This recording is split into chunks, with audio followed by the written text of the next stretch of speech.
நண்பர்களே, நமது தேசத்தில் இது போன்றவர்கள் எப்போதும் மக்களின் இதயங்களில் வாழ்ந்து கொண்டிருக்கிறார்கள். யாரெல்லாம் சமூக நலனுக்காக பணியாற்றி இருக்கிறார்களோ, மக்களுக்கு முன்னுரிமை அளித்திருக்கிறார்களோ, அவர்கள் எப்போதும் மக்களின் இதயங்களில் என்றென்றும் வாழ்ந்து கொண்டிருப்பார்கள். அம்மா ஜெயலலிதா அவர்களும் அப்படிப்பட்ட புகழ்பெற்ற தலைவர்தான். பிப்ரவரி 24 அவருடைய பிறந்த நாள். தமிழ்நாட்டு மக்கள் அவர் மீது எவ்வளவு ஆழமான அன்பும், பிணைப்பும் கொண்டிருந்தார்கள் என்பதை தமிழகத்திற்கு சுற்றுப்பயணம் மேற்கொள்ளும் போதெல்லாம் கண்கூடாக பார்க்கிறேன்.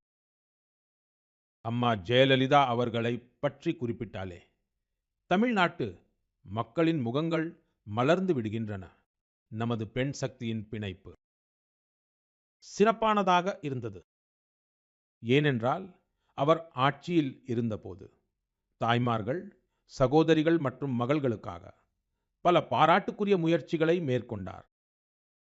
மாநிலத்தில் சட்டம் ஒழுங்கை சீராக பராமரிப்பதற்காகவும் அவர் மிகவும் உறுதியான நடவடிக்கைகளை எடுத்திருந்தார். தேசப்பற்று உணர்வு அவரிடம் மிகுதியாக நிறைந்திருந்தது. அதே வேளையில் இந்தியாவின் கலாச்சார பாரம்பரியத்தின் மீதும் அவருக்கு அளவற்ற பெருமை இருந்தது.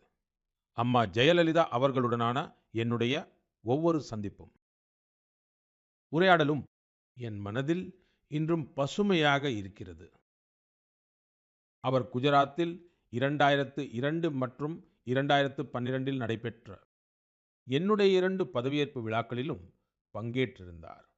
நாங்கள் இருவரும் அவரவர் மாநிலங்களில் முதலமைச்சர்களாக இருந்தபோது நல்லாட்சி குறித்த பல விஷயங்களை நாங்கள் அடிக்கடி விவாதிப்போம்.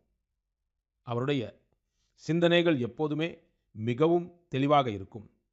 அவருடைய கருத்துக்கள் மிகவும் தீர்க்கமாக இருக்கும். இதுவே அவருடைய மிகப்பெரிய சிறப்பம்சம். பல ஆண்டுகளுக்கு முன்பு பொங்கல் திருநாளின் போது மதிய உணவிற்காக அவர் என்னை சென்னைக்கு அழைத்திருந்தார். அன்பு நிறைந்த அவருடைய அந்த உபசரிப்பு என் வாழ்நாளில் மறக்க முடியாது. இந்த நன்னாளில் நான் அவருக்கு எனது பணிவான அஞ்சலியை செலுத்துகிறேன். ஜெயலலிதா அவர்களுக்கு ஏன் நினைவஞ்சலிகள் சமுதாயத்திற்கு அவர் ஆற்றிய சேவை என்றும் நினைவில் இருக்கும். அன்பார்ந்த